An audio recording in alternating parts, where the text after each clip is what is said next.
Education की स्थापना जो हुआ कब हुआ? नेशनल काउंसिल ऑफ एजुकेशन की स्थापना कब हुआ? ये आपका 15 अगस्त 1906 को हुआ था। 15 अगस्त 1906, याद रखिएगा, 15 अगस्त 1906 को हुआ था। भारत सेवक समाज की स्थापना किसके द्वारा किया गया? सही है, गोपाल कृष्ण गोखले के द्वारा ही किया गया था। कब किया गया था? 1905 में किया गया था। सही है, 1905 में किया गया था। इसके बाद बताइएगा इसका क्या उद्देश्य था? इसका जो उद्देश्य था, यानी कि भारत सेवक समाज की उद्देश्य क्या रहा? ये था भारत सेवक मंडल जो है इसकी स्थापना करना, और मुख्य उद्देश्य था भारत सेवा के लिए प्रचारक तैयार करना एवं संवैधानिक रूप से भारतीय जनता को प्रेरित करना। यही चीज इसका मुख्य उद्देश्य था। इसके बाद बताइएगा निम्न में से किस वायसराय के कार्यकाल में भारतीयों को राय बहादुर और खान बहादुर उपाधि प्राप्त किया गया था? किस भारतीय वायसराय के शासनकाल में खान बहादुर और राय बहादुर उपाधि प्रदान किया गया था? लॉर्ड लिप्टन के शासनकाल, लॉर्ड लिप्टन के शासनकाल में किया गया था। सही है। इसके बाद बताइएगा स्वराज मेरा जन्मसिद्ध अधिकार है, मैं इसे लेकर रहूंगा, किसने कहा था? बाल गंगाधर तिलक ने कहा था। और किस कांग्रेस के अधिवेशन में इन्होंने बोले थे? कांग्रेस के किस अधिवेशन में बोले? लखनऊ, हाँ सही है, लखनऊ 1916 अधिवेशन हो रहा था, उसी में इन्होंने ये बात कहे थे। सही है। इसके बाद बताइएगा 1916 का अधिवेशन किस चीज पे था? अधिवेशन मुस्लिम लीग और कांग्रेस के बीच समझौता हाँ होना, ये चीजें था। हाँ ठीक है, क्या चीज? हाँ, गरम दल नरम दल। सही है। इसके बाद बताइएगा शेर ए पंजाब के नाम से कौन मशहूर थे? सही है, लाला लाजपत राय थे। सही है। अभिनव भारत से संबंधित कौन व्यक्ति थे? वीडी सावरकर। इसकी स्थापना कब हुआ था? 1904 में। कहाँ में हुआ था इसकी स्थापना? अभिनव भारत की स्थापना कहाँ? महाराष्ट्र में हुआ था। महाराष्ट्र में हुआ था। सही है। इसके बाद बताइएगा और ये जो आपका अगर हम बात करते हैं जैसे अभिनव भारत की, अभिनव भारत से पहले कोई संस्था हुआ करता था, मित्र मेला हुआ करता। मित्र मेला का स्थापना 1899 में हुआ था। सही है। इसके बाद बताइएगा करजन वाली की हत्या के आरोप में किसे मृत्युदंड दिया गया था? सही है, मदनलाल धिंगरा को दिया गया था। सही है। इसके बाद बताइएगा मोंटेस्क्यू चेम्सफोर्ड सुधार जो है कब बना था? 1919 में बनी थी। सही है। 1919 में भारत के गवर्नर कौन थे? Lord Chelmsford. सही है, लॉर्ड चेम्सफोर्ड का कार्यकाल 1916 से 21 तक। सही है, 1916 से 1921 तक उनका कार्यकाल रहा था। इसके बाद बंगाल विभाजन की घोषणा कब किया गया? हाँ 1905 तो ठीक है, उसका डेट बताइएगा। नहीं, 19 जुलाई 1905 को घोषणा पूछ रहे हैं। घोषणा 19 जुलाई 1905 को किया गया था। लागू कब कर दिया गया था? 16 अक्टूबर को।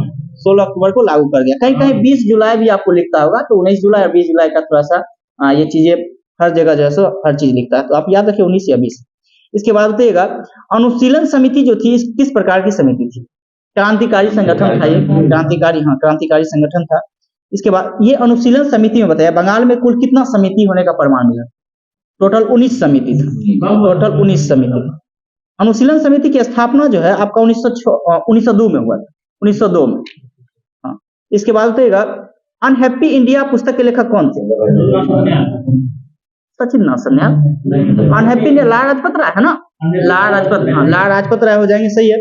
इसके बाद बताइएगा 1906 के कलकत्ता अधिवेशन की अध्यक्षता कांग्रेस के किसने किया था? सही है, दादा भाई नौरोजी के द्वारा ही किया गया था। सर्वप्रथम स्वराज शब्द किनके द्वारा प्रयोग किया गया? स्वामी दयानंद सरस्वती। स्वराज शब्द सर्वप्रथम किन्हें दिया? तो आपका स्वामी दयानंद सरस्वती के द्वारा ही दिया गया था। और सबसे पहले कांग्रेस में अगर पूछेगा तो आपका दादा भाई नौरोजी हो जाएगा। सही है। इसके बाद बताइएगा गांधी जी को चंपारण आने का आमंत्रण जो है किसने किया था? राजकुमार शुक्ल। सही है, राजकुमार शुक्ल के द्वारा किया गया था। इसके बाद गांधी जी द्वारा भारत में पहली बार सत्याग्रह आंदोलन बिहार में कहाँ प्रारंभ किया गया? चंपारण में। सही है, चंपारण में किया गया था। सही है। इसके बाद ये किससे संबंधित था? तीन कठिया प्रणाली। तीन कठिया प्रणाली का मतलब क्या था? 20 कट्ठा खेत में 3 कट्ठा खेत नील की खेती करना अनिवार्य था। और ये किसान लोग क्यों नहीं करना चाहते थे? सही है, भूमि बंजर बन जाती थी, उसकी जड़ें लंबी लंबी होती थी, इस कारण से वो जो है उस किसानों को घाटा लग जाता था, इसलिए वो करना नहीं चाहते थे। इसके बाद बताइएगा बिहार में कौन से स्थान में गांधी जी ने अपना प्रथम सत्याग्रह किया था? यही आपका चंपारण सत्याग्रह ही हो जाएगा। सही है। इसके बाद बताइएगा प्रसिद्ध नाटक नील दर्पण जिसमें इंडिगो की खेती करने वाले किसानों के दमन का चित्रण किया गया है, इसकी रचना किसके द्वारा किया गया? दीनबंधु मित्र के द्वारा किया गया था। सही है। इसके बाद नील विद्रोह बताएगा हुआ कब था? नील विद्रोह कब हुआ था? 1859-60 को। 1859-60 को ही नील विद्रोह हुआ था। सही है। और ये क्वेश्चन पूछा भी जाता है सन्यासी विद्रोह के बाद जो है कौन सा विद्रोह हुआ? तो नील विद्रोह भी है, सही है, 5960 में हुआ था। हाँ, इसके बाद देगा। और संथाल विद्रोह कब हुआ था? ये ऐसा क्वेश्चन रहता है, 1857 की क्रांति से पहले कौन सा विद्रोह हुआ, बाद कौन सा विद्रोह हुआ? तो 55-56 में आपका संथाल विद्रोह हुआ था, सही है। इसके बाद देगा, बंबई में अखिल भारतीय व्यापार संघ कांग्रेस की स्थापना कब हुआ था? 1920 में, 1920 में हुआ था, सही है, 1920। इसके बाद देगा, भारतीय ट्रेड यूनियन कांग्रेस के प्रथम अध्यक्ष कौन बने? लाला लाजपत राय, लाला लाजपत राय हो जाएंगे, सही है, लाला लाजपत राय। इसके बाद बताइएगा, रविन्द्रनाथ टैगोर ने अपनी नाइटहुड उपाधि जो है किस कारण से त्याग दिया था? सही है, जालियांवाला बाग हत्याकांड के विरुद्ध में त्यागे थे, सही है। इसके बाद 1921 में मोपला आंदोलन की शाखा जो है किससे थी? कौन सा आंदोलन से था? खिलाफत आंदोलन से, खिलाफत आंदोलन, सही है, खिलाफत आंदोलन से था। इसके बाद देगा, मोपला विद्रोह जो हुआ कब था? 1921 में। कहाँ में हुआ था? सही है, केरल में ही हुआ था। इसके बाद देगा, क्या बोले? 1800 कुछ में नहीं, हमको आइडिया इसके बाद। इसके बाद देगा, 1923 में स्वराज पार्टी का गठन किसके द्वारा किया गया था? सही है, चित्तरंजन दास और मोतीलाल नेहरू के द्वारा। और इसकी अध्यक्षता किसके द्वारा किया गया था? हाँ, अध्यक्षता CR दास और महासचिव मोतीलाल नेहरू को बनाया गया था, सही है। साइमन कमीशन पहली बार जब भारत कब आया था? 3 फरवरी 1928 को। बना कब था? 27 में। इसका मुख्य उद्देश्य क्या था? सही है, 1919 में जो कमियां थी उसकी सुधार करना, वही उसका मुख्य उद्देश्य था। इसमें टोटल कितना भारतीय थे? एक भी भारतीय नहीं थे, इसलिए उसे श्वेत भी कहा गया था। सातों के साथ उसमें 7 टोटल लोग थे, टोटल अंग्रेजी थे, सही है। इसके बाद देगा, फरवरी 1922 में पुलिस चौकी में आग लगने की घटना से संबंधित चौरी चौरा किस राज्य में है? तो ये तो आपका उत्तर प्रदेश में ही हो जाएगा, सही है। इसके बाद देगा, लॉर्ड सिन्हा ने 1921 में कहाँ के गवर्नर पद से त्याग पत्र दे दिया था? लॉर्ड सिन्हा ने, और ये बीपीएससी प्री में ही पूछा गया, 53वां बीपीएससी में पूछा गया था। बिहार और उड़ीसा उस समय में एक ही हुआ करता था, तो बिहार और उड़ीसा के थे उस समय, सही है। इसके बाद बताइएगा, बेगूसराय के चौकीदार के विरुद्ध आंदोलन एक हिस्सा था, किसका हिस्सा? सविनय अवज्ञा आंदोलन। कब हुआ था सविनय अवज्ञा आंदोलन? 1930 में हुआ था, सही, 1930 में। 1930 में महात्मा गांधी ने सविनय अवज्ञा आंदोलन कहां से प्रारंभ किए थे? साबरमती से, सही, साबरमती से किए थे। इसके बाद बताइएगा, 1921 में पहली बार पूर्ण स्वतंत्रता की मांग को किसने उठाया था?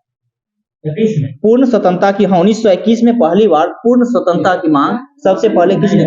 हजरत मोहानी के द्वारा उठाया गया था, हजरत मोहानी के द्वारा उठाया गया था, याद रखिएगा। हाँ, ये 1921 बताएगा। कांग्रेस का अधिवेशन कहाँ हुआ था? 1921 में अहमदाबाद में हुआ था, सही है, अहमदाबाद में हुआ था। इस अहमदाबाद में जो है अध्यक्षता किसके द्वारा किया जा रहा था? हाँ, सही है, हकीम अजमल खां के द्वारा जो इसकी अध्यक्षता किया जा रहा था, सही है। इसके बाद कहेगा, और इसी में जो है हजरत मोहानी ने पहली बार स्वतंत्रता का जो है प्रारूप उठाया था, सही है। इसके बाद कहेगा, प्रसिद्ध गांधी इरविन समझौता किस वर्ष हुआ था? 1931 को हुआ था, सही, 1931 को हुआ था। इसके बाद गोलमेज सम्मेलन टोटल कितना हुआ? 3 गोलमेज सम्मेलन। कब कब? सही है, 1930, 31, 32 में हुआ है। 12, 7, 17। हाँ, हालांकि 12, 7, 17 होती नहीं, लेकिन डेट याद रखना है, 12, 7, 17। एक 12 नवंबर, 7 सितंबर और फिर 17 नवंबर, यानी 2 नवंबर में है 1 सितंबर, ठीक है। इसके बाद कहेगा, ट्रेड यूनियन आंदोलन की क्रांतिकारी का समय क्या रहा? ट्रेड यूनियन आंदोलन से क्रांतिकारी का समय क्या रहा? 1926 से 39 तक का ये समय रहा है। इसके बाद देगा, कांग्रेस सोशलिस्ट पार्टी की पहली बैठक पटना में जो हुआ था, कब हुआ था? 1934 में, सही है, 1934 में। कांग्रेस समाजवादी पार्टी से संबंधित कौन नेता थे? जयप्रकाश नारायण, जयप्रकाश नारायण जी का नाम आप सुने। इसके बाद देगा, पाकिस्तान से अलग राज्य आंदोलन का नेतृत्व किसके द्वारा किया गया था? मौलाना मोहम्मद अली जिन्ना, सही है, मौलाना अली जिन्ना कहे या मोहम्मद अली जिन्ना कहे, उन्हीं के द्वारा किया गया था। और ये बताना है आपको, कांग्रेस के किस अधिवेशन में मुस्लिम लीग ने जो है इसकी मांग भी किया था? 1940 में, 1940 में, सही, 1940 में। सीमांत गांधी के नाम से किन्हें जानते हैं? सही है, खान अब्दुल गफ्फार खान को ही जानते हैं। भारत छोड़ो आंदोलन के दौरान खुफिया रेडियो किसने प्रारंभ किया था? उषा मेहता के द्वारा किया गया था, सही है, उषा मेहता। इसके बाद बताइएगा, व्यक्तिगत सत्याग्रह आंदोलन की प्रथम सत्याग्रही कौन हुए थे? विनोबा भावे। और दूसरे? जवाहरलाल। तीसरे? ब्रह्मदत्त। 3 तक याद रखिएगा, पूछा जाता है तीसरे भी। आजाद दास्ता बिहार के किस आंदोलन के दौरान सक्रिय रहा? सही है, भारत छोड़ो आंदोलन के समय ही रहा। भारत छोड़ो आंदोलन कब हुआ था? 1942। सही है, 1942 में। 7 दिसंबर 1942 को श्री योगेंद्र शुक्ल कहाँ गए थे? ये हालांकि इसका स्टार है, बक्सर इसका दिया गया है, बक्सर गए थे। एक दो क्वेश्चन है। कैबिनेट मिशन भारत जो है कब आया था? सही है, हाँ 1946 में ही आया था। सही है। इसके बाद कैबिनेट मिशन की अध्यक्षता किसके द्वारा किया गया? सही है, पैट्रिक लॉरेंस के द्वारा ही अध्यक्षता किया गया था। सही है। इसके बाद झंडा गीत किसके द्वारा लिखा गया था? झंडा गीत श्यामलाल गुप्ता। सही है, श्यामलाल गुप्ता या पार्षद थे। इसके बाद 1908 में बाल गंगाधर तिलक को जेल हुआ था, कितने वर्ष की? 6 साल का जेल हुआ था। सही है, 6 साल का जेल हुआ था।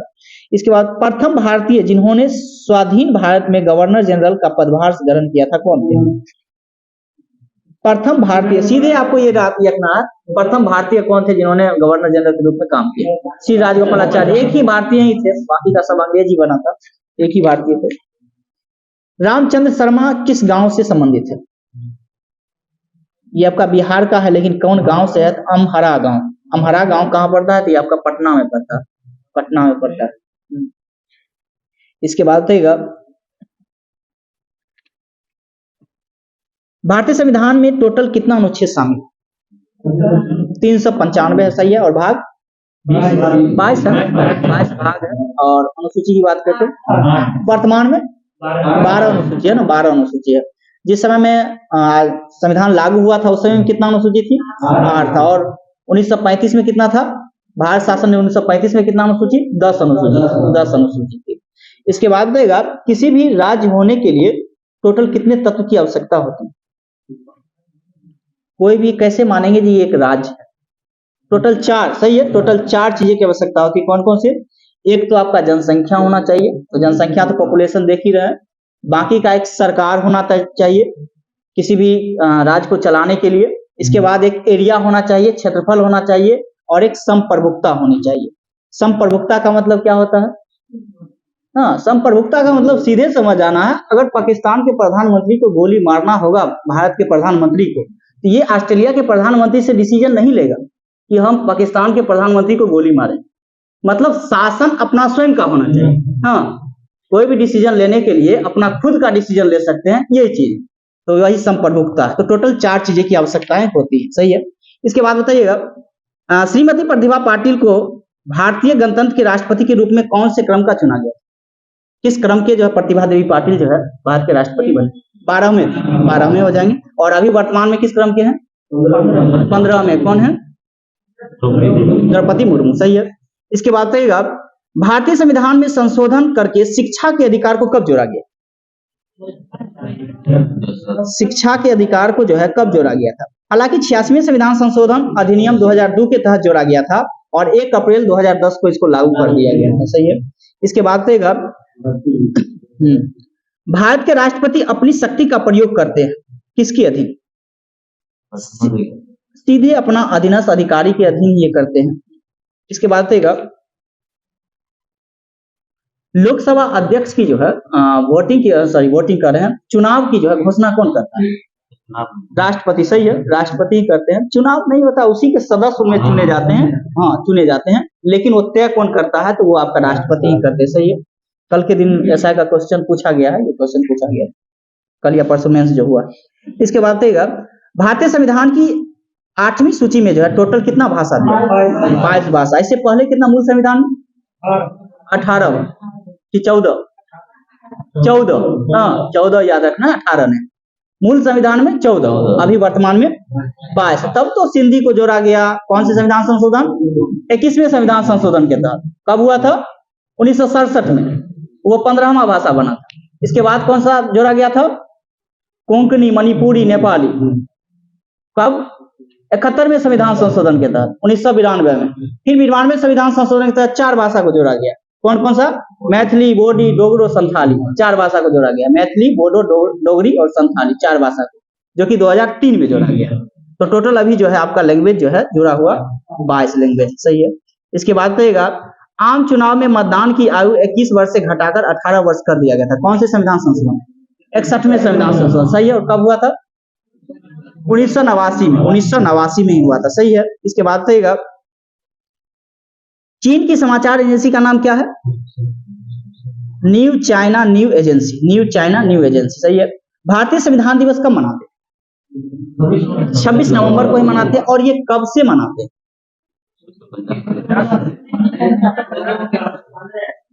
2015 से, सही है। 2015 से ही भारतीय संविधान दिवस मनाते हैं और भीमराव अंबेडकर की 125वीं जयंती से मनाते हैं।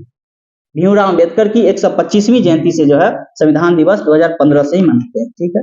इसके बाद बताइएगा, भारत के संविधान का निम्नलिखित में से कौन सा आर्टिकल प्रेस की स्वतंत्रता से संबंधित?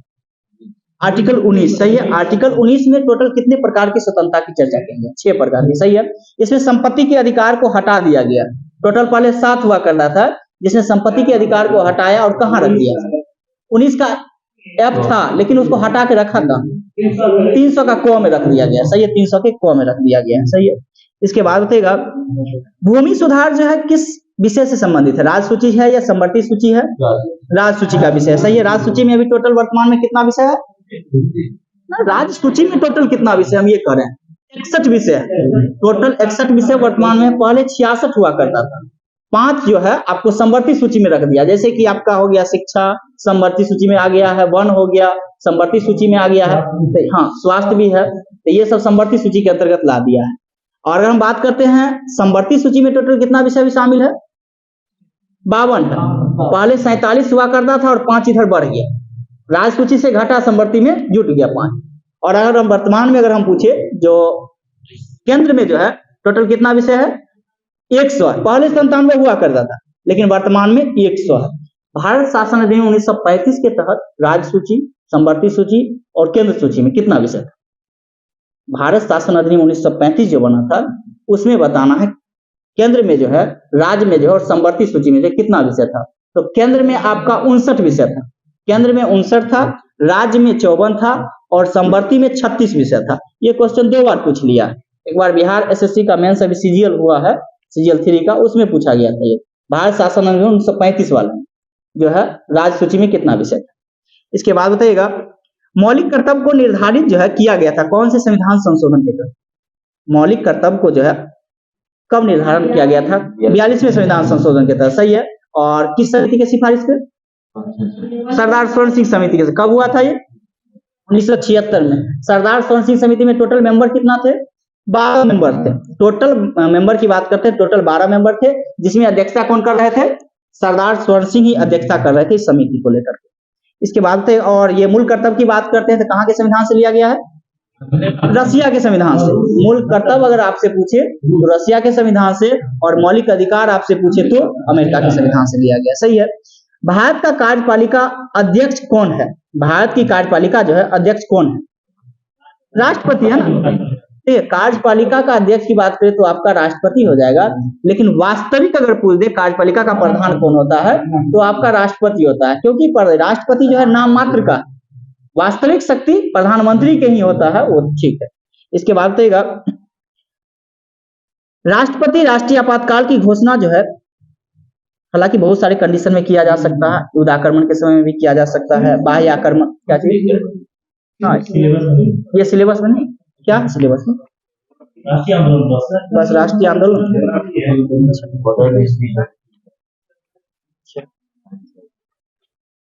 ज्योग्राफी में पूरा है, इंडियन और वर्ल्ड दोनों है, सिर्फ इंडियन। एनवायरमेंट तो होगा ही, एनवायरमेंट होगा ही, वो भी नहीं। चलिए, झुमरी तिलैया जो है ये कहाँ स्थित है? झुमरी तिलैया जो है झारखंड में, सही है, झारखंड में ही हो जाएगा, सही, झारखंड हो जाएंगे। इसके बाद है, भौगोलिक क्षेत्र की दृष्टि से भारत के निम्न जिलों में से कौन सा जिला सबसे बड़ा? कच्छ जिला है, सही है। कच्छ कहाँ स्थित है? गुजरात में, गुजरात का जिला है, सही है। इसके बाद बताइएगा, असम कुल मिलाकर कितने राज्य एवं केंद्र शासित प्रदेश से घिरा हुआ है? 7, सही है, टोटल 7 से ये घिरा हुआ है। इसके बाद बताइएगा, इसमें बताइए मेघालय घिरा हुआ है कि नहीं घिरा हुआ? सही है। टोटल जितना भी पूर्वोत्तर का राज्य है ना, सारे के सारे, टोटल तो 8 राज्य ही है, जो कि असम को मिला दे तो 7 वो हो गया, एक वो 8, टोटल 8 है, जो कि आपसे असम के साथ जो सीमा साझा करती है। इसके बाद बताइएगा, और कौन से ऐसे राज्य है जो एकमात्र राज्य से जो सीमा साझा करता है पूर्वोत्तर का? मेघालय को आप कंडीशन में जब देखने का प्रयास करेगा तो सिर्फ और सिर्फ असम से ही सीमा लगता है मेघालय। हाँ, एक ही राज्य से है सीमा। त्रिपुरा भी है। हाँ, तीनों ओर से बांग्लादेश से घिरा हुआ है। इसके बाद देखिएगा भारत की सबसे लंबी नदी कौन सी है? गंगा है। सही है। गंगा की लंबाई ठीक है 2525 इसमें दे रहा है, लेकिन ऑप्शन अगर 2510 रहे तो 2510 ही लगाइएगा, क्योंकि 7th क्लास का जब एनसीईआरटी पढ़िएगा तो उसमें 2510 ही दिया गया। बाकी का बुक जितना भी जनरल है उसमें 2525 लिख गया। ना भारत में नहीं, वो पूरा भारत की लंबाई भारत नहीं, जातवाती तो आपका वहां भी भारत की लंबाई ही उसमें भी दिया गया और इसमें भी दिया गया, ठीक है। लेकिन जो है इसमें 2525 लिख दिया है, लेकिन एनसीईआरटी 2510 ही लिखता है। आप उतना मात्र 15 किलोमीटर का डिफरेंस रहेगा। बांग्लादेश में कहाँ कहाँ जाती है आगे मिलते। इसके बाद बताइएगा करेवा किस प्रकार की खेती के लिए प्रसिद्ध मिट्टी? करेवा जो है किस प्रकार की खेती के लिए ये फेमस मिट्टी है? ये आपका केसर हो जाएगा। और केसर का उत्पादन सर्वाधिक कहाँ होता है? जम्मू कश्मीर में। सही है, जम्मू कश्मीर में। चेरापूंजी अवस्थित है किस राज्य में? मेघालय में स्थित है। सही है, मेघालय में स्थित है। और सबसे ज्यादा जो अगर हम वर्षा की बात करते हैं तो औसत वर्षा सबसे ज्यादा मेघालय में होता है। सही, मेघालय में होता है, जो कि आपका ये मेघालय में ही स्थित जगह है। इसके बाद रहेगा इससे पहले कौन सा जगह था जो कि ज्यादा वर्षा होता था? नहीं, इससे पहले मानसीराम, वो भी मेघालय में ही स्थित। सही है। इसके बाद रहेगा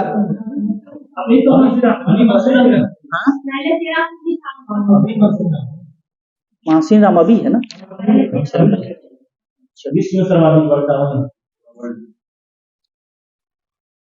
अच्छा, मानसीराम अभी फिलहाल में है। सही है। चेरापूंजी पहले था। ठीक है। इसके बाद रहेगा प्रतिशत में सबसे ज्यादा वन जो है किस राज्य में? प्रतिशत हम बोल रहे हैं मिजोरम में हो जाएगा। सबसे ज्यादा वन अगर पूछे तो आपका मध्य प्रदेश, ठीक है। प्रतिशत में सबसे ज्यादा पूछे तो आपका मिजोरम में हो जाएगा। सही है, मिजोरम हो जाएगा। इसके बाद रहेगा भारत में किस राज्य में वन्य जीव अभ्यारण्य सबसे अधिक है? भारत के किस राज्य में सबसे ज्यादा वन्य जीव अभ्यारण्य? महाराष्ट्र में। सही है, महाराष्ट्र में हो जाएगा। महाराष्ट्र में हो जाएंगे। सही है। लेकिन अगर आपसे पूछ दे ओवरऑल सबसे ज्यादा कहाँ है, यूटी मिला करके या राज्य में या यूटी में पूछे तो अंडमान निकोबार में। अंडमान निकोबार में सबसे ज्यादा वन्यजीव अभ्यारण्य है। अगर हम बात करते हैं अंडमान निकोबार में तो 96 के करीब में, ये आपका 2021 के डाटा के अकॉर्डिंग। महाराष्ट्र में बात करते हैं तो 48 है। सबसे ज्यादा वन्यजीव अभ्यारण्य अगर यूटी आपको दिया रहे तो अंडमान निकोबार में हो जाएगा। सही है। इसके बाद बताइएगा हीराकुंड बांध जो है तैयार किया गया है किस नदी पे? महानदी पे ही किया गया है। सही है। इसके बाद बताइएगा मैथन बेल पहाड़ी एवं तिलैया बांध किस नदी पर बनाया गया? बराकर नदी पे। सही है, बराकर नदी हो जाएंगे। इसके बाद बताइएगा भारत में कौन सा कृषि वित्त का स्रोत नहीं, हालांकि ऑप्शन लॉन्ग क्वेश्चन है। हाँ, जूट बताइए किस प्रकार की फसल है? नकदी फसल में आता है। कपास, ये भी नकदी हो जाए। गन्ना, ये भी नकदी है। सही है। मक्का बताइए किस प्रकार की फसल? सही है। हाँ, अगर हम बात करते हैं उसमें खरीफ और रबी में तो खरीफ फसल हो जाएगा। और चावल, चावल भी खरीफ फसल है। चावल भी खरीफ फसल है। गेहूं, गेहूं रबी फसल है। सही है, गेहूं रबी फसल। चना, चना भी रबी फसल है। कपास, कपास सही खरीफ फसल। सही है, कपास खरीफ फसल है। सही है। हाँ, खरीफ फसल है। बाजरा खरीफ फसल है, इसे आप याद रखें। इसके बाद रहेगा भारत के किस राज्य में चांदी उपलब्ध सर्वाधिक होता है? चांदी का उत्पादन जो है सर्वाधिक कहाँ होता है? राजस्थान सर्वाधिक ज्यादा होता है। सही है। इसके बाद रहेगा हालांकि कर्नाटक में भी चांदी उगाया जाता है। सबसे उगाया क्या मतलब वहां मिलती है। इसके बाद रहेगा भारत का कौन सा राज्य थोरियम उत्पादक के लिए सबसे अग्रणी है? सही है, केरल हो जाएगा थोरियम में सबसे ज्यादा। इसके बाद रहेगा अखबारी कागज उद्योग जो है किस स्थान पे सबसे प्रसिद्ध स्थान? सही, नेपानगर, जो कि मध्य प्रदेश का ही जगह है, जो कि प्रसिद्ध है। एल्युमिनियम का सबसे महत्वपूर्ण अयस्क कौन सा है? सही है, बॉक्साइट हो जाएंगे, बॉक्साइट हो जाएगी। इसके बाद रहेगा किस भारतीय राज्य में लौह अयस्क उपलब्ध, हालांकि ऑप्शनेबल है जो कि नहीं होती है, तो ऑप्शन के अकॉर्डिंग था ये पंजाब में नहीं होता है। भारत में पहला पन बिजली शक्ति केंद्र आरंभ किया गया था कहाँ? शिव समुद्रम। शिव समुद्रम जलप्रपात किस नदी पे? कावेरी नदी पे। कावेरी नदी पे ही याद रखना है, कावेरी नदी। इसके बाद रहेगा भारत में प्रथम कोयला खान जो है कहाँ खोदा गया? रानीगंज में ना? रानीगंज कहाँ स्थित है? नहीं, पश्चिम बंगाल में। आप आसनसोल से 2-3 स्टेशन आगे बढ़िएगा तो रानीगंज जगह पड़ता है, देखिए पश्चिम बंगाल में ही आ जाए। भारत में सबसे पहले रेल मार्ग तैयार हुआ था कब? 1853 में, सही है, 1853 में हुआ था। और बिहार में अगर बात करें तो कब चला था सबसे पहले? 1862 के अकॉर्डिंग में चला, 61-62 में जो है सबसे पहले रेल चली, सही है। इसके बाद कहेगा भारत में राष्ट्रीय आय समकों का आंकलन जो है किसके द्वारा किया जाता है? ना वो तो आपका निकालने का है, एक संस्था है, ये कौन सा संस्था जारी करता है? सही है, केंद्रीय सांख्यिकी संगठन, जिसको CSO कहते हैं, सही है। हाँ। इसके बाद कहेगा, और इसका अभी नाम फिलहाल कर दिया गया राष्ट्रीय सांख्यिकी कार्यालय कर दिया गया, तो इंग्लिश में क्या हो जाएगा? NSO। इसके बाद कहेगा भारत में किस राज्य में कपास का औसतन उत्पादन जो है सर्वाधिक होता है? कपास सबसे ज्यादा कहाँ होता है? आंध्र प्रदेश में, आंध्र प्रदेश में। और कपास जो किस मिट्टी में सर्वाधिक होती है? काली मिट्टी में ही होती है, सही है। हाँ। इसके बाद कहेगा कपास, देखिएगा ये सब पहले का क्वेश्चन, अभी महाराष्ट्र हो जाएगा, ठीक ना? ये सब पुराना क्वेश्चन है, इसलिए हाँ ये क्वेश्चन पुराना था, ठीक है।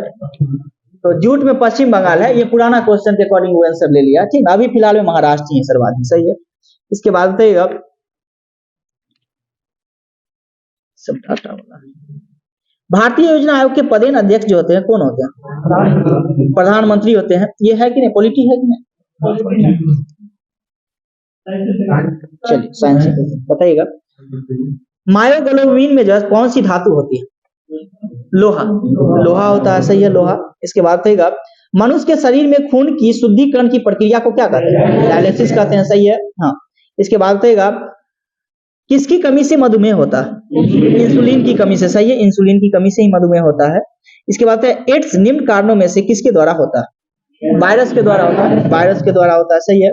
इसके बाद कहेगा मधुमक्खी कॉलोनी के सदस्य एक दूसरे को किस प्रकार पहचानते हैं?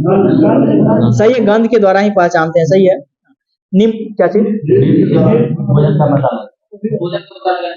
निम्न का भोजन, सही है, गंध है इसमें, हाँ गंध है, सही है। ये पूछा गया क्वेश्चन भी आपका BPSC में पूछा था 1994 में क्वेश्चन, सही है। इसके बाद कहेगा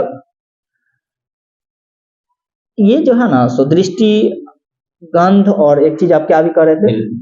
ये सबसे टोटल ये सब चीज जो है पहचान लेता है, ठीक ना? देखिए चीज नहीं है सब। देखिएगा ये दृष्टि, आवाज, स्पर्श अपने गंध द्वारा सूचनाओं को आदान प्रदान करते हैं, ठीक। ये सारी चीजें ये सब समझ घबराना। निमोनिया एक संक्रमण रोग है जो कि किसको प्रभावित करता है? तो फेफड़ा को प्रभावित करता है, सही है। इसके बाद कहेगा इंसुलिन का निर्माण कहाँ से होता है?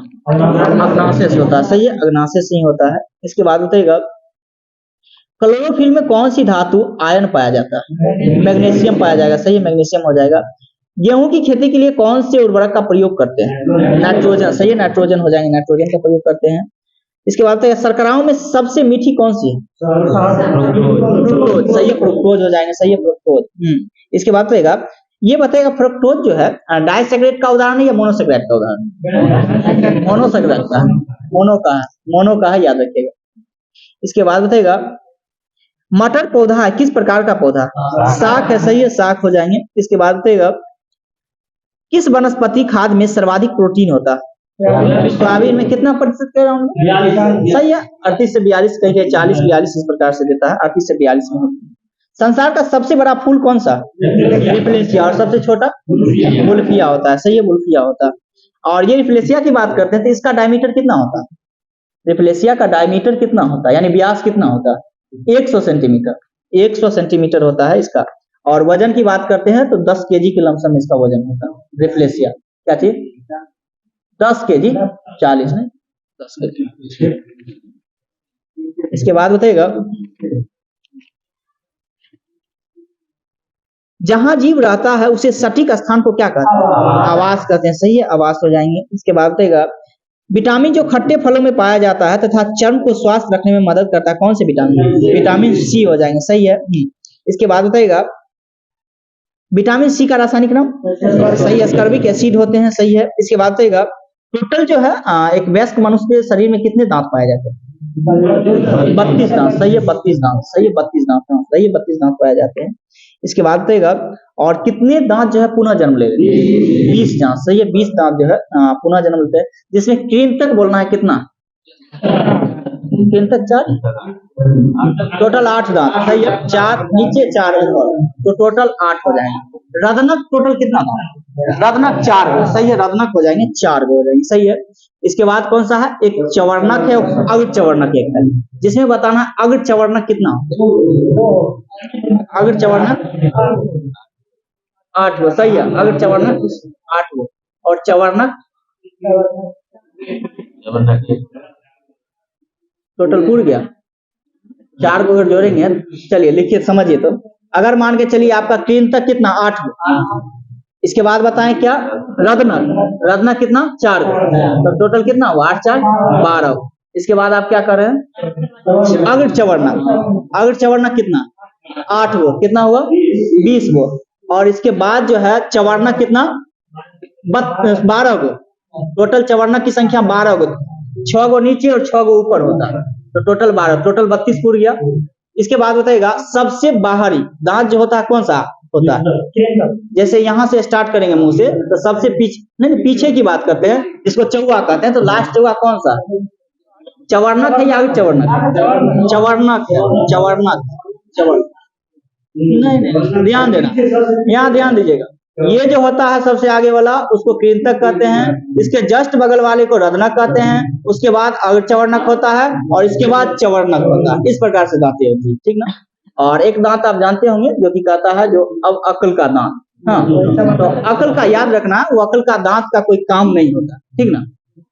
वो अवशेषी अंग में आता है। जैसे बहुत सारे चीजें हमारे शरीर में अवशेषी अंग का उदाहरण है, 100 से ज्यादा अवशेषी अंग है, उसी प्रकार जो है वो अवशेषी अंग के अंतर्गत ही आते हैं। जैसे अपेंडिक्स का नाम आप सुने होंगे, हाँ, उसका कोई काम नहीं, लेकिन फिर भी वो आ जाता है। तो वो काम है, किसमें काम है? तो जो बड़े जानवर होते हैं, जो घास फूस खाते हैं, उसको पाचन डाइजेस्टिव सिस्टम में वो मदद करता है, लेकिन हम लोग के शरीर में जो है अपेंडिक्स का कोई काम नहीं, ठीक ना। तो उसी प्रकार से वो दांत जो होता है अकल का दांत का, वो एक अवशेषी अंग के अंतर्गत ही आता है अकल का दांत, ठीक ना। और वो बाय चांस अगर एक बार टूट जाती है, वो दोबारा कभी नहीं आएगी, एक ही बार आता है वो दांत। हाँ, उसमें बहुत दर्द भी होता है।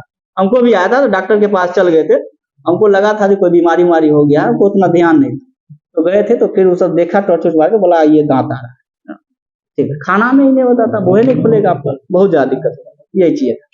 इसके बाद बताइएगा स्टमक का जो है शेप कैसा होता है? जिसको अगर हम बात करते हैं अमाशय, जे आकार का शेप होता है। सही है, जे आकार का होता है। सही है, जे आकार का, सही है। इसके बाद बताइएगा भोजन का पूर्ण पाचन कहाँ होता है? छोटी आंत में। अगर हम बात करते हैं जल का अवशोषण कहाँ होता है? हमारे शरीर में जल, सही है, बड़ी आंत में जो है जल का अवशोषण होता है। सही है। इसके बाद पित्ताशय का निर्माण कहाँ होता है? सही है, लीवर में जो है बनता है, लेकिन वो जमा कहाँ होता है? पित्ताशय। अगर हम पूछे इसका आकार, रंग कैसा होता है? पित्ताशय का जो है पीला, हल्का पीला होता है, हल्का पीला टाइप का ही होता है। सही है, हल्का पीला, हाँ, हल्का पीला हरा, ये चीज होता है, हल्का पीला हरा, सही बोल रहे हैं, इस प्रकार से होता है उसका रंग। इसके बाद बताइएगा और वो भोजन के पाचन में मदद करता है। सही है, हाँ, पाइसीकरण। इसके बाद बताइएगा अगर हम केमिस्ट्री देखें, बायोलॉजी बन रहा है ना, अच्छा ठीक। इसके बाद बताइएगा जीव कोशिकाओं में आनुवंशिक लक्षणों के नियंत्रण में कौन से चीजें उत्तरदायी होती है? डीएनए या आरएनए? डीएनए होता है। सही है, डीएनए हो जाएगा। यकृत एवं मांसपेशी में ऊर्जा जमा होता है किस रूप में? ग्लाइकोजन के रूप में। सही है, ग्लाइकोजन के रूप में होता है। मानव शरीर में बताना है कितना लगभग पानी होता है? 70% पानी होते हैं। सही है, 70% पानी होते हैं। चलिए आपका केमिस्ट्री में बेंजीन में सिग्मा और पाई बॉन्ड की संख्या कितना होता है? बेंजीन में जो है 12 सिग्मा होता है और पाई की संख्या 3 होती है। सही है, हाँ, इसका सूत्र कैसा होता है? सही है, C6H6। सही है, C6H6 हो जाएगा। इसके बाद बताइएगा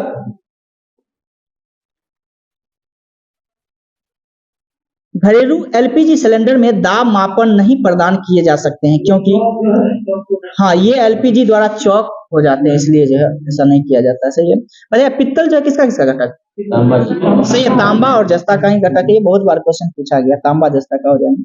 इसके बाद बताइएगा विस्फोट नाइट्रोग्लिसरीन एक किस प्रकार का? यह एक एस्टर है, यह एक एस्टर है। इसका उपयोग जो है विस्फोट के रूप में ही किया जाता है। पारद धातु मिश्रण है, पारद युक्त मिश्र धातु का ही है। खाना बनाने के प्रयोग में की जाने वाली गैस मुक्त कौन सा? मीथेन हो जाएगा, सही है, मीथेन हो जाएगा। इसके बाद है बायोगैस निम्न में से किसका मुख्य अवयव है? सही है, मीथेन का ही हो जाएंगे। शुष्क बर्फ क्या है? सही है, ठोस कार्बन डाइऑक्साइड ही है। शुष्क बर्फ जो है क्या है? तो एक ठोस कार्बन डाइऑक्साइड। इसके बाद बताइएगा अनबुझा चूना का फॉर्मूला क्या होता है? CaO, सही है, हाँ CaO, सीधे CaO का नाम, अनबुझा चूना। और बुझा हुआ चूना क्या होता है? CaOH का होल 2, CaOH का होल 2 हो जाएगा बुझा हुआ चूना। इसके बाद बताइएगा चूने का पानी किसके द्वारा दूधिया हो जाता है? कार्बन डाइऑक्साइड के द्वारा ही हो जाता है, सही है। इसके बाद बताइएगा निम्नलिखित में से कौन सा सीमेंट का मुख्य अवयव घटक है? सही है, जिप्सम मुख्य अवयव घटक हो जाएंगे, जिप्सम जो है। इसके बाद बताइएगा साबुन ग्रीस को हटाता है किस प्रकार? पाइसीकरण के द्वारा ही हटाता है, सही है, पाइसीकरण के द्वारा ही हटाया जाता है। इसके बाद बताइएगा हाइड्रोजन बताइएगा किस वर्ग के जो है किस ग्रुप में? फर्स्ट ग्रुप में। और हीलियम बताइएगा आवर्त सारणी में जो है हीलियम को किस वर्ग में रखा गया? टोटल वर्ग की संख्या पहले कितना? 18। और हीलियम को किस वर्ग में रखा? देखिए देखने में लगता है 18वें वर्ग में, लेकिन उसको रखा गया एक्चुअली में जो है उसको पहले वर्ग में रखा गया, ठीक ना। वो हाइड्रोजन का ही सदस्य, वो भी उसको पहले वर्ग में ही रखा गया। पोटेशियम की बात करते हैं तो पहले में रखा है। पोटेशियम की परमाणु संख्या 19 होता है, सही है, पोटेशियम की परमाणु संख्या 19 होता है। इसके बाद बताइएगा मैग्नीशियम का 12। और किस वर्ग में रखा गया? दूसरा में, है ना। क्षारीय मृदा धातु किसको कहते हैं? दूसरे वर्ग को, सही है, दूसरे वर्ग को क्षारीय मृदा धातु कहते हैं। बाप मांगे बेटा मांगे कार स्कूटर, इतना याद रखिएगा, वहां से टोटल जो आपको क्षारीय मृदा धातु। इसके बाद बताइएगा बेटा मांगे कार स्कूटर, बाप राजी, उस पर याद आ जाएगा। हाँ, आधुनिक रसायन शास्त्र के जनक किन्हें कहा जाता है? लेबोजियर को कहा जाता है, सही है। इसके बाद बताइएगा हाँ परमाणु के नाभिक में जो है कौन कौन से कण उपस्थित होते हैं? प्रोटॉन प्लस न्यूट्रॉन, सही है, प्रोटॉन और न्यूट्रॉन होते हैं। इसके बाद बताइएगा द्रव्यमान संख्या बराबर क्या होता है? प्रोटॉन की संख्या प्लस न्यूट्रॉन की संख्या, सही है, हाँ, प्रोटॉन की संख्या प्लस न्यूट्रॉन की संख्या द्रव्यमान संख्या। इसके बाद बताइएगा एक ऐसे तत्व के समस्थानिक अलग अलग होते हैं, हालांकि ये ऑप्शन से बनाइएगा क्वेश्चन। कपड़े साफ करने में होने वाले डिटर्जेंट का क्या नाम? सल्फोनेट, सही है, सल्फोनेट हो जाएंगे, सल्फोनेट। ब्रोमीन होती है किस प्रकार का द्रव है? लाल है, हरा है, किस प्रकार का द्रव है? ब्रोमीन लाल द्रव है, सही है, लाल द्रव है। ये धातु है या अधातु? ब्रोमीन अधातु, जो कि द्रव अवस्था में ही रहता है, हाँ, सही है। और एकमात्र अधातु यही है जो कि ब्रोमीन है, सही है, तरल अवस्था में रहता है। इसके बाद बताइएगा धातु का जो है प्रकृति किस प्रकार का होता है? जैसे किसी भी धातु की धातु क्षारीय होता है, सही है, और अधातु जो होता है वो अम्लीय।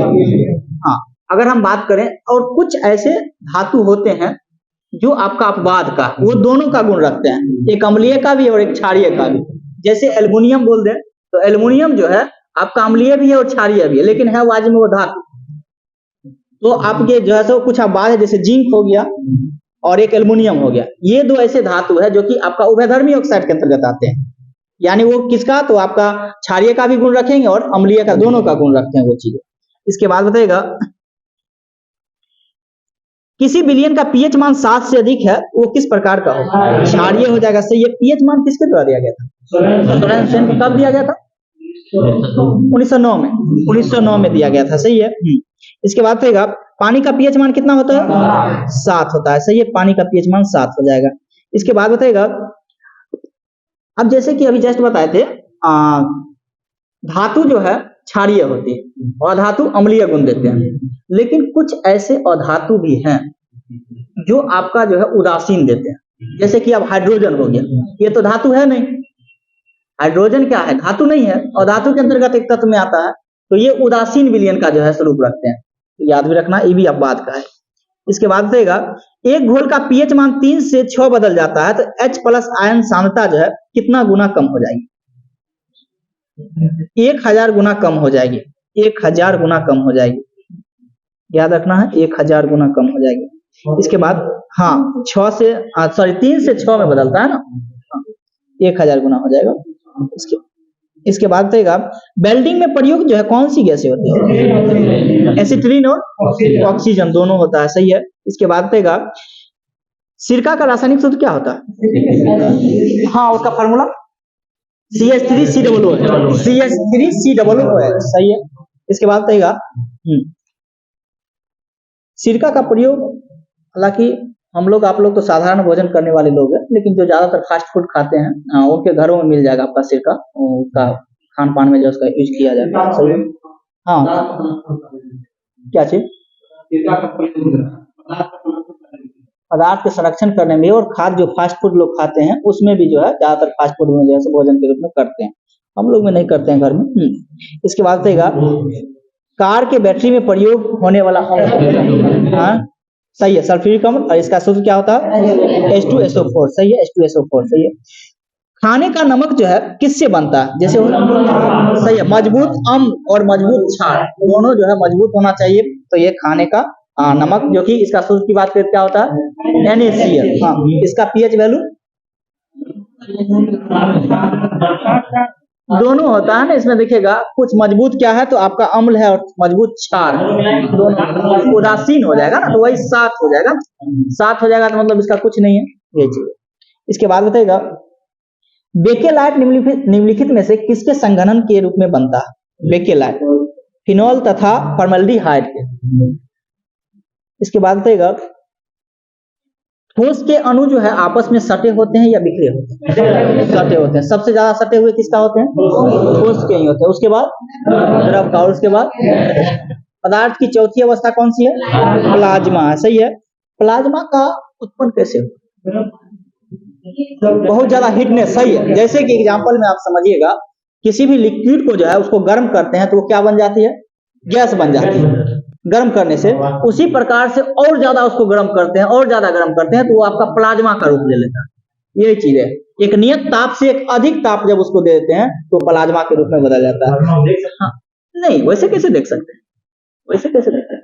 हाँ इसके बाद अगर हम बात करते हैं किसी अगर ठोस है, ठोस से सीधे गैस में अगर बदल जाती है उस चीज को क्या कहेंगे? उद्रपातन, उद्रपातन कहेंगे। और अगर हम बात करते हैं सीधे गैस से ठोस के रूप में अगर उल्टा होती है, क्या चीज?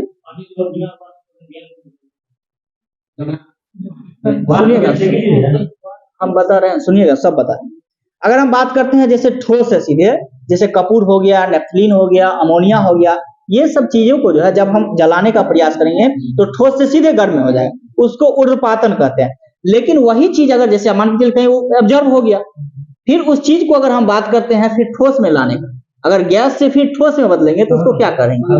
निक्षेपण कहेंगे, निक्षेपण कहेंगे। याद रखिए, निक्षेपण। संघनन क्या होता है उसको भी देखना है। अब जैसे मान के चलिए कोई भी चीजें लिक्विड का है, वो ठोस में बन गया तो उसको क्या कहेंगे? नहीं, जमना कहेंगे, जमना कहेंगे। और वही ठोस फिर जो है अगर आप गर्म में ला लिए तो उसको क्या कहेंगे? गलना कहेंगे। संघनन उसी को कहते हैं। हाँ जैसे था तो वही चीज है, ठीक है। इसके बाद रहेगा, और अभी तक वर्तमान में अगर हम बात करते हैं टोटल तत्व, अगर हम बात करें कितना टोटल 118, जो कि पीरियोडिक टेबल में 118 के रूप में दिया गया, सही है। प्राकृतिक में है वो, प्राकृतिक में 94 है, सही, 94 सही है। इसके बाद रहेगा अम्ल वर्षा जो होती है किस कारण होती है? SO2 और NO2 के कारण, यानी सल्फर डाइऑक्साइड के कारण और नाइट्रोजन के ऑक्साइड के कारण होता है, सही है। इसके बाद बताएगा अगर हम बात करें जैसे पोटेशियम बोले या अगर आप बात करें कैल्शियम बोले, इसमें जो है किसकी सर्वाधिक जो है ये किस प्रकार की है? क्षारीयता होगी। क्षारीयता किसकी ज्यादा होगी? कैल्शियम क्या है? धातु है या अधातु? धातु है, तो किसकी ज्यादातर क्षारीयता होगी? या आप उधर से देखिएगा, अगर बात करते हैं ये वर्ग 1 में आया ना, वर्ग 1 में अगर सेकंड वर्ग में देखते हैं मैग्नीशियम को देखते हैं, बाप मांग या कार, यानी एस्टांसियम को भी देखते हैं। एस्टांसियम और मैग्नीशियम में किसकी अम्लीयता ज्यादा। वर्ग कहा गया है, जब वर्ग के ऊपर से नीचे की तरफ जब आप आइएगा तो क्या होती है, अम्लीयता बढ़ती, अम्लीयता का गुण जो है बढ़ती है। अगर वर्ग के दाएं से बाएं से दाएं जाते हैं तो उसकी अम्लीयता घटती है। तो सबसे जो नीचे में रहेगा उसकी जो है ऑक्साइड ज्यादा होगा तो उसकी बढ़ेगी, सीधी बात है। इस चीज को याद करिए, एक बार एक देख लीजिएगा पीरियोडिक टेबल को अच्छे से। इसके बाद बताइएगा, बहुत कम क्वेश्चन इसमें दिया गया, किस खनिज द्वारा लोहा प्राप्त किया जाता है? सही है, हेमेटाइट के द्वारा ही किया जाता है। सही है। किस खनिज से रेडियम प्राप्त होता है? पिंच ब्लेड से ही होता है। सही है। तैरने के तालाब में तैरने के मनुष्य की त्वचा जल जाती है, किसके कारण? क्लोरीन के कारण। सही है, क्लोरीन के कारण ही जलती है। इसके बाद बताइएगा, हाइड्रोजन को जलने से क्या बनता है? सही है, पानी यानी H2O जल होता है। इसके बाद बताइएगा, इसका जो है भारी जल का क्वथनांक कितना होता है? क्वथनांक हम पूछ रहे हैं, भारी जल का क्वथनांक कितना होता है? 101। सही है, 101 पॉइंट समथिंग करीब होता है, 101 याद रखें। और ये जमता कितना पे? 3.8 डिग्री सेल्सियस पे जमता है। भारी जल की बात कर रहे हैं, भारी जल 3.8 डिग्री। और क्वथनांक की बात करें तो 101 पॉइंट समथिंग है, तो 101 याद रखिएगा। इसके बाद बताइएगा, CO समूह का आबंध क्रम क्या है? कितना इसमें बॉन्ड है? 3 है। सही है, 3 हो जाएगा। इसके बाद बताइएगा, जिस तत्व में परमाणु के 2 प्रोटॉन 2 न्यूट्रॉन और 2 इलेक्ट्रॉन है उसकी द्रव्यमान संख्या कितना होगा? 2 प्रोटॉन 2 इलेक्ट्रॉन और 2 न्यूट्रॉन, तो द्रव्यमान सही है 4 होगा, क्योंकि द्रव्यमान संख्या बराबर जैसे बताया प्रोटॉन की संख्या प्लस न्यूट्रॉन की संख्या। इस नाभिक की खोज किसके द्वारा किया गया? रदरफोर्ड के द्वारा ही किया गया था। नाभिक जो होती है उसमें बताना है ऋणात्मक हो सकती है या हर समय वो पॉजिटिव दर्शाएगी? पॉजिटिव, हाँ, हर समय वो पॉजिटिव दर्शाया, क्योंकि प्रोटॉन पर जो आपका आवेश होता है वो प्लस होता है और न्यूट्रॉन पे क्या होता है? न्यूट्रल होता है ना, इलेक्ट्रॉन पे माइनस। तो आपका प्रोटॉन का जो है प्लस होता है और न्यूट्रॉन का न्यूट्रल होता है, तो हर समय वो नाभिक क्या होगा? पॉजिटिव में ही रहेगी। सही है, पॉजिटिव ही। इसके बाद बताइएगा, बीटा किरणें जो है किस प्रकार की किरणें हैं? आवेशित में बताना है, ऋण आवेशित है या धन आवेशित किरणें? ऋण आवेशित किरणें हो जाएंगे। सही है, ऋण आवेशित हो जाएंगे। इसके बाद बताइएगा, जंग लगे लोहे का वजन क्या होता है? सही है, ये बढ़ जाता है। रेडियोधर्मी पदार्थ उत्सर्जित करते हैं कौन से किरण? Alpha beta gamma. सही है, 1 2 3 के अनुपात में ये रहता है अल्फा बीटा गामा। सही है। इसके बाद बताइएगा, हवा में जिस गैस की मात्रा सबसे अधिक है वो कौन सा है? नाइट्रोजन। कितना प्रतिशत? 78%। सही है। इसके बाद कौन सा गैस है? ऑक्सीजन। कितना प्रतिशत है? 20.95 उसका है, लेकिन 21% आपको दे देता है, तो एक्चुअल में 20.95 के अराउंड में इसका है। इसके बाद बताइएगा, इसके बाद कौन से अक्रिय गैस की मात्रा सर्वाधिक होती है? आर्गन। आर्गन कितना परसेंट है? 0.93%। 0.93% जो है वायुमंडल में आर्गन की मात्रा पाई जाती है। सही है। इसके बाद बताना, वायु जो है एक प्रकार की क्या है? यौगिक है या मिश्रण? मिश्रण हो जाएगा। सही है, मिश्रण हो जाएगा। मिश्रण क्या?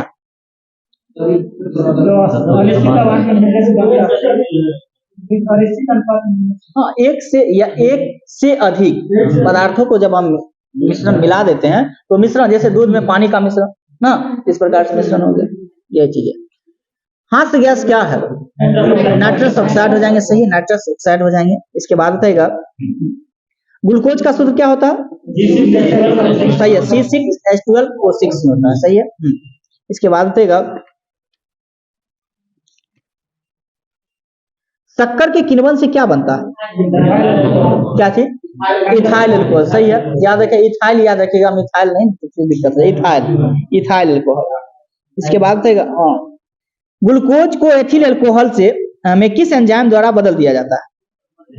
ग्लूकोज को एथिल अल्कोहल में किस एंजाइम द्वारा बदल दिया जाता है? ये जाइमेज हो जाएगा इसका आंसर, जाइमेज के द्वारा बदल दिया जाता है। इसके बाद बताना है, निम्न में से किस रसायन के कारण पटाखा फूटने से चमकदार लाल दिखाई पड़ता है? एस्टांसियम। लाल कहेगा तो एस्टांसियम, हरा कहेंगे तो बेरियम। सही है, हरा बेरियम और लाल एस्टांसियम हो जाएगा। सही है। वायु में थोड़ी देर छोड़ देने पर जो है धातु के ऊपर हरे रंग के बेसिक कार्बोनेट की परत चढ़ जाती है, ये कौन सा धातु? कॉपर। सही है, कॉपर यानी तांबा हो जाएगा। सही है। इसके बाद बताएगा सबसे ज्यादा विद्युत की चालकता वाला धातु कौन सा है? चांदी हो जाएगा। सही। दूसरे स्थान पे तांबा हो जाएगा। तीसरे स्थान पे एल्युमिनियम हो जाएगा। सही है, एल्युमिनियम हो जाएगा। इसके बाद बताएगा सोने को जो है घोला जा सकता है। एक्वारेजिया किसका किसका मिश्रण होता है? एक्वारेजिया हाइड्रोक्लोरिक अम्ल और एक नाइट्रिक अम्ल। ये हाँ हाइड्रोक्लोरिक होता है जो कि 3 रहता है। नहीं नहीं नहीं, हाइड्रोक्लोरिक 3:1 में रहता है। हाइड्रोक्लोरिक 3 होता है। इसके बाद नाइट्रिक 1 होता है। सबसे ज्यादा इसमें हाइड्रोक्लोरिक ही होता है। इसके बाद बताइएगा HCl का एक अन्य नाम भी क्या? ना वो तो उसका अथी हो गया, म्यूरिक करके नाम होगा। म्यूरिक अम्ल जो है, म्यूरिक अम्ल जो है इसको जानते हैं। ठीक है, म्यूरिक अम्ल, म्यूरिक। हाँ, इसके बाद बताइएगा म्यूरिक एसिड के नाम से भी जानते हैं। सही है। कौन सा धातु जो है समान ताप पर जो है द्रव अवस्था में रहता है? धातु है ना, तो पारा हो जाएगा। पारा हो जाएगा। सही है, धातु है तो पारा हो जाएगा। सही है। इसके बाद बताइएगा निम्न में से किसकी मात्रा अम्ल वर्षा में सबसे अधिक होती है? सही है, सबसे ज्यादा तो SO2 NO2 का ही होता है, उसी के कारण वर्षा ही होता है। सही है। इसके बाद बताइएगा सिगरेट लाइटर में जो है किस गैस का प्रयोग किया जाता है? सही है, ब्यूटेन का प्रयोग। ब्यूटेन बताना है ये संतृप्त विलयन का उदाहरण या असंतृप्त विलयन का उदाहरण? सही है, संतृप्त हो जाएगा। संतृप्त को कहने का मतलब कार्बन कार्बन के बीच कितना बॉन्ड? एक बॉन्ड, सिंगल बॉन्ड होना चाहिए। और संतृप्त विलयन में 2 या 2 से अधिक बॉन्ड। जैसे एल्केन की बात करते हैं तो एल्केन किस प्रकार का? संतृप्त विलयन है। इसका फॉर्मूला क्या होता है? CnH2n+2। और एल्कीन की बात करें तो एल्कीन की बात करें CnH2n, सीधे CnH2n होता है, जो कि कार्बन के बीच जो है 2 बॉन्ड होती है। और एल्काइन जो होता है वो CnH2n-2 होता है, जिसमें कार्बन कार्बन के बीच 3 बॉन्ड होता है। इसमें आता है। तो आपका ब्यूटेन था, तो ब्यूटेन की बात करते हैं तो वो संतृप्त विलयन का उदाहरण हो जाएगा। इसमें बताना है ब्यूटेन का जो है फॉर्मूला क्या हो जाएगा? सही है, C4H10 हो जाएगा। सही है, C4H10 हो जाएगा। इसके बाद बताइएगा हाइड्रोकार्बन का नाम आप सुने होंगे। हाइड्रोकार्बन में क्या उपस्थित होता है? कार्बन और हाइड्रोजन। सही है, कार्बन एवं हाइड्रोजन में होते हैं। सही है। इसके बाद बताना सभी जैव यौगिक का अनिवार्य मूल तत्व क्या है? कार्बन हो जाएगा। सही है, कार्बन हो जाएंगे। इसके बाद बताइएगा आयोडीकृत लवण में रहता है, क्या रहता है? आयोडीकृत लवण में क्या रहता है? Potassium dioxide. पोटेशियम डाइऑक्साइड होता है। पोटेशियम डाइऑक्साइड का फॉर्मूला क्या होता है? Kl। सही है, Kl होता है, Kl। इसके बाद बताइएगा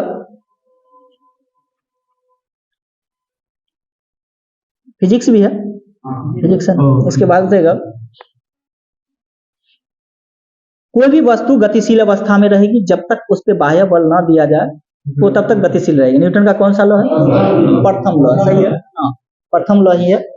इसके बाद बताइएगा एंगस्ट्रॉम इकाई है किसका? तरंगदैर्घ्य का। तरंगदैर्घ्य का मूल राशि टोटल कितना? 7 है। सही है, मूल राशि टोटल 7 है।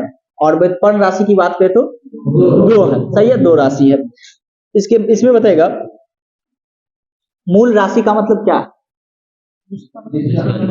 जो किसी भी चीज पे जो है डिपेंड नहीं हो, निर्भर नहीं हो। जैसे कि अगर हम बात करें लंबाई की, तो लंबाई किसी के ऊपर डिपेंड है? नहीं है, तो वो मूल राशि के अंतर्गत आ जाएगा। तापमान, तापमान किसी के ऊपर डिपेंड है? नहीं। अगर मान के चलिए अगर आप बात करते हैं तापमान डिग्री सेल्सियस में मापे हैं तो उसके लिए किसी भी चीज की जरूरत नहीं है, नहीं जरूरत है ना। जिस पे अपना खुद पे निर्भर हो उसे हम मूल राशि कहते हैं। व्युत्पन्न मात्रक जो है मात्रक एक दूसरे के ऊपर निर्भर हो तो उसे हम व्युत्पन्न मात्रक के रूप में जानते हैं। सही है। इसके बाद कहेगा विद्युत शक्ति का इकाई क्या होता है? वाट होता है। सही है। जिस स्पेक्ट्रम की तरंगदैर्घ्य सीमा कितनी होती है? 3900 से सही है 7600 एंगस्ट्रॉम की मध्य होता है। सही है। इसके बाद कहेगा आवृत्ति को मापा जाता है कैसे? हर्ट्ज के। सही, हर्ट्ज से। इसके बाद बताएगा तरंगदैर्घ्य क्या होता है? तरंगदैर्घ्य किसके किसके मध्य की दूरी को तरंगदैर्घ्य कहते हैं? बोलिए। स्ट्रिंग और गर्त, सही है, स्ट्रिंग और गर्त के मध्य दूरी को ही तरंग दैर्ध्य कहते हैं। गर्त किधर होता है? नीचे की ओर, सही है। हाँ, स्ट्रिंग किधर? ऊपर की ओर, सही है। तो ये कह सकते हैं दो स्ट्रिंग के मध्य की दूरी को तरंग दैर्ध्य कहते हैं। ये आप नहीं कहेंगे स्ट्रिंग और क्या बोले गर्त, ये नहीं, क्योंकि वो तो ऊपर है एक नीचे है, तो फिर तो गड़बड़ हो जाएगा। या तो आप ये कहें दो स्ट्रिंग के मध्य की दूरी को तरंग दैर्ध्य कहते हैं, या आप ये कहें दो गर्त के बीच की दूरी को तरंग दैर्ध्य कहते हैं। ये ठीक। आवृत्ति फ्रीक्वेंसी होती है। आवृत्ति क्या होता है? एक सेकंड में जितना कंपन, उसको आवृत्ति कहते हैं। कहा गया इतना फ्रीक्वेंसी है, तो एक सेकंड में उसको हम कहते हैं आवृत्ति। इसके बाद बताइएगा, और वो सेकंड में ही रहता है। सौर विकिरण निम्न में से किस परास में दिखाई देता है? कितना परास तक दिखाई देता है? सौर विकिरण कितना परास तक दिखता है? 400 से 700 एनएम में हो जाएगा। इसके बाद बताइएगा, आर्द्रता किस उपकरण से मापी जाती है? हाइग्रो, आर्द्रता है ना, हाइग्रो हो जाएगा, हाइग्रो, ठीक है। हाँ, इसके बाद बताइएगा, और अगर हम बात करते हैं इस जगह पे अगर आपका रहता एक क्या है, जल का दबाव है ना, दबाव ही है, तो वो हाइड्रोमीटर हो जाएगा। दबाव रहेगा तो हाइड्रोमीटर, घनत्व होता है, डेंसिटी, डेंसिटी आपसे रहेगा तो वो आपका हाइड्रोमीटर हो जाएगा, सही है। दाब की इकाई क्या होता है? पास्कल, उसको फार्मूला में तोड़ेंगे तो न्यूटन प्रति वर्ग मीटर, सही है। हाँ, न्यूटन प्रति मीटर स्क्वायर हो जाएगा, सही है। इसके बाद बताइएगा, गति जो है किस प्रकार की राशि? गति जो है किस प्रकार की राशि? सही है, अदिश राशि हो जाएगा। अदिश राशि का क्या मतलब होता है, कैसे समझेंगे अदिश राशि? जिसमें हाँ, जिसके पास परिणाम हो दिशा न हो, उसे कहते हैं ना। हाँ, जिसमें दोनों होगा वो आपका सदिश। अब गति का मतलब ये हो गया, आप कहेंगे 12 किलोमीटर प्रति घंटा के हिसाब से जा रहे हैं, तो इस जगह डायरेक्शन की कोई चर्चा नहीं होगी ना। आप पूरब जा रहे हैं 12 किलोमीटर प्रति घंटा, आप पश्चिम जा रहे हैं, उत्तर जा रहे हैं या दक्षिण जा रहे हैं, तो ये आपका सदिश राशि हो गया। लेकिन अगर हम कहें विस्थापन, विस्थापन क्या है, तो ये आपका सदिश राशि है, क्योंकि विस्थापन में क्या दिशा की जरूरत होती है। अगर मान के चलिए कोई मिड पॉइंट आप ले लेते हैं, अगर आप कहें जो हम पूरब जो है 10 किलोमीटर जो है जाते हैं, पूरब 10 किलोमीटर गए, पुनः 10 किलोमीटर लौट करके आ गए, टोटल डिस्टेंस कितना तय किए? 20 किलोमीटर। लेकिन विस्थापन आपसे पूछे तो 10, अब विस्थापन 0 हो जाएगा ना, क्योंकि आप फिर गए हैं और चल आए, तो विस्थापन आपका 0, यानी विस्थापन थोड़ा सा भी नहीं हुआ और आपका डिस्टेंस कितना तय हो गया? 20 किलोमीटर तय हो गया। तो उसके लिए एक दिशा की जरूरत होती है और शॉर्ट दिशा होनी चाहिए। विस्थापन जो आपको तय किया जाता है वो लॉन्ग में नहीं, शॉर्ट में किया जाता है, तो यही चीज है। इसके बाद बताइएगा, बल जो है गुणन, बल जो है किसका गुणनफल होता है? F बराबर m है ना, तो m हो जाएगा आपका मास और ये हो जाएगा एक्सेलरेशन यानी त्वरण हो जाएगा ना, तो वही हो जाएगा द्रव्यमान गुना त्वरण का, सही है। त्वरण ज्ञात करने का सूत्र क्या होता है? सही है, v minus Q by T, जिसमें v क्या है? अंतिम वेग। v जो होती है अंतिम वेग होती है और u जो होती है वो प्रारंभिक वेग। तब तो अंतिम वेग माइनस प्रारंभिक वेग करते हैं और बट्टा भाग देते हैं t से, यानी समय से देते हैं, वही आपका त्वरण हो जाती है। इसके बाद आएगा, वॉशिंग मशीन जो है किस सिद्धांत पे कार्य करता है? सही है, अपकेंद्रण के सिद्धांत पे या केंद्रीय बल के सिद्धांत पे काम करता है। अब केंद्रीय बल किधर की ओर लगता है? बाहर की ओर। अब केंद्रीय जो होती है वो बाहर की ओर। जैसे एग्जांपल में आप कपड़ा, वही आपका वॉशिंग मशीन उसी को कहते हैं, कपड़ा धोने का मशीन जो है देखिएगा घूमते रहता है तो वो बाहर की ओर बल लगाता है। जो अंदर की ओर बल लगाएगा उसे क्या कहेंगे? अभिकेंद्रीय बल कहते हैं, सही है, अंदर की ओर। हाँ, क्या चीज? हाँ, टर्निंग आर्म पे जो साइकिल घूमता है वो अब अभिकेंद्रीय बल की ओर, क्योंकि अंदर की ओर झुकते हैं, ठीक है। हालांकि काम दोनों बल करता है, तब तो आप संतुलन है। अगर एक ही बल अगर काम करेगा अभिकेंद्रीय बल, तो सीधे आप गिर जाते नीचे में। अभिकेंद्रीय बल की ओर झुकाव हुआ, लेकिन अब केंद्रीय बल की ओर टर्न हुआ, हाँ, उधर की ओर वो खींच रहा है, लेकिन ज्यादा अभिकेंद्रीय बल काम कर रहा, इसलिए वो अभिकेंद्रीय बल के अंदर, लेकिन काम दोनों कर रहा। क्या चीज? हाँ, गिर जाएगा। हाँ, अभिकेंद्रीय बल आ जाएगा। इसके बाद बताएगा, देखते ना ऐसे भी होता है, झुका रहता है ना अंदर की ओर, सेंटर अगर बीच में मान लेते तो झुका रहता है। क्या चीज? बाहर जाने की प्रैक्टिस है, तो जाने की प्रैक्टिस में तो है, लेकिन उधर काम कर रहा है ना, वो बल काम कर रहा है अंदर से। नहीं, देखिए बाहर निकलने की कोशिश कर रहा है, घूम रहा है अंदर में,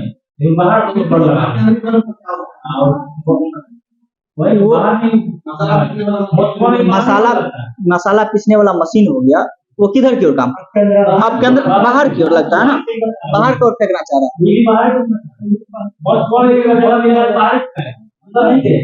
अंदर नहीं गिरेगा तो बाहर जाएगा, तभी तो अपकेंद्रीय बल आ जाएगा।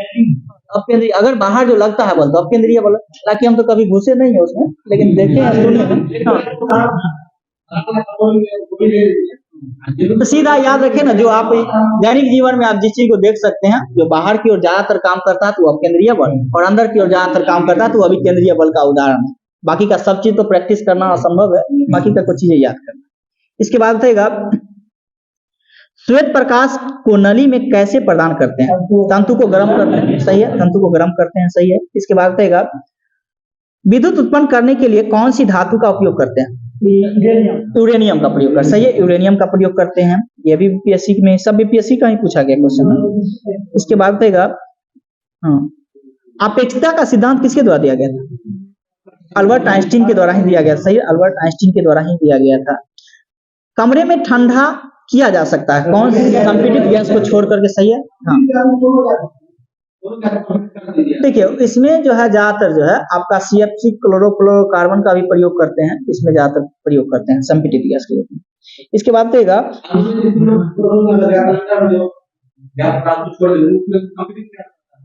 तो उसमें ठंडा हो जाएगा, ठंडा हो जाएगा, सही है, ठंडा हो जाएगा। इसमें जो बताएगा ये सिलेंडर में जो गैस भरा रहता है उच्च दाब या निम्न दाब में भरा रहता है? उच्च दाब, सही है, उच्च दाब उच्च होनी चाहिए, सही है, सही है, सही है, सही है। इसके बाद बताएगा गर्म प्रतिरोध पर एक अर्धचालक का प्रतिरोध क्या होता है? घटता है, सही है। गर्म करने पर जो है अर्धचालक का प्रतिरोध घटता है, लेकिन अगर सीधे चालकता बढ़ जाएगी, सही है, चालकता बढ़ जाएगी। लेकिन सीधे अगर आपका यहाँ पे अर्धचालक है, जैसे धातु रहेगा, मान के चलिए धातु, ये तो अर्धचालक हो गया, मतलब जैसे हो गया आपका क्या हो गया, तो आप कह सकते हैं सिलिकॉन हो गया, सिलिकॉन हो गया, ये उपधातु है ना, यानी धातु और अधातु दोनों का गुण इसमें रखता है। लेकिन आप सीधे धातु भी कहेंगे तो इसका उल्टा हो जाएगा, इसका उल्टा हो जाएगा धात्विक गुण। इसके बाद बताएगा जब प्रकाश एक माध्यम से दूसरे माध्यम में जाता है तो उनमें से कौन सी चीजें नहीं बदलती? आवृत्ति यानी फ्रीक्वेंसी नहीं बदलती है, सही है। पढ़ने में काम आने वाला ग्लास लेंस किस प्रकार से बना होता है? अवतल का, उत्तल लेंस का बना होता है। हमारे आंख में जो होता है कौन सा लेंस काम करता है? उत्तल लेंस, तब तो हाँ उत्तल लेंस काम करता है ना, सही है। इसके बाद बताएगा हाइपरमेट्रोपिया जो है किससे संबंधित है? हाइपरमेट्रोपिया किससे संबंधित? दूरदृष्टि दोष से, दूरदृष्टि दोष से। और मायोपिया किससे संबंधित है? निकट दृष्टि दोष से ही संबंधित है। मायोपिया में बताइएगा जो प्रतिबिंब कहाँ पे जाके बनती है? रेटिना से पहले, रेटिना से पहले। और हाइपरमेट्रोपिया में रेटिना के बाद जाकर के वो बनती है, सही है। तो इसमें जब डॉक्टर के पास जाइएगा, अगर मायोपिया रहेगा तो उसका लेंस को एक और इस प्रकार आगे लगा देगा ताकि जो है उसकी दूरी जो है कवर हो जाए, इसलिए वो लगा देता है। हाँ वो ठीक है। हाँ, निकट दृष्टि दोष में अवतल लेंस है और दूर दृष्टि दोष में जो उत्तल लेंस का प्रयोग करते हैं, सही है। इसके बाद दर्पण में अगर हम बात करते हैं तो उत्तल दर्पण में अगर हम बात करते हैं इसका आवर्धन क्या होता है? उत्तल दर्पण का आवर्धन क्या होता है? नहीं, हमको धनात्मक ऋणात्मक में सिर्फ बताइए, प्लस में ही। और अवतल में हर समय माइनस नहीं कर सकते, हर समय माइनस नहीं कर सकते हैं। इसमें क्या हो सकता है? माइनस और प्लस दोनों हो सकता है। अगर हम अवतल दर्पण आवर्धन यानी प्रतिबिंब की ऊंचाई होती है बट्टा वस्तु की ऊंचाई होती है, यही चीजें होती है आवर्धन। तो उस तरह में बता देंगे बोर्ड पे, हाँ क्लास खत्म हो जाएगा तो बता देंगे। बताएगा अगर अवतल दर्पण में जो है अगर वस्तु को अगर हम रखते हैं अनंत पे तो उसकी प्रतिबिंब कहाँ बनेगी? फोकस पे बनेगी ना, फोकस। हाँ, अगर हम सेंटर पे रखते हैं किसी वस्तु को तो सेंटर पे किस प्रकार की वस्तु बनेगी? वस्तु के बराबर बनेगा और उल्टा बनेगा, सही है। ये उल्टा क्या होगा? वास्तविक होगा या आभासी? वास्तविक होगा, सही है, वास्तविक होगा। अगर आप पोल और फोकस के मध्य किसी वस्तु को रखते हैं इसकी इमेजिंग कहाँ बने? दर्पण के पीछे बने। किस प्रकार की इमेज? सही है, आभासी बनेगा और सीधा बनेगा, आभासी और सीधा बनेगा वो चीज, ठीक है। इसके बाद अगर वस्तु को जो है हम अनंत और सेंटर के मध्य में रखेंगे तो प्रतिबिंब इसकी कहाँ बनेगी? फोकस और सेंटर के बीच में ही बनेगा, सही है। हाँ, और इसकी अगर हम बात करते हैं आकार कैसा हो?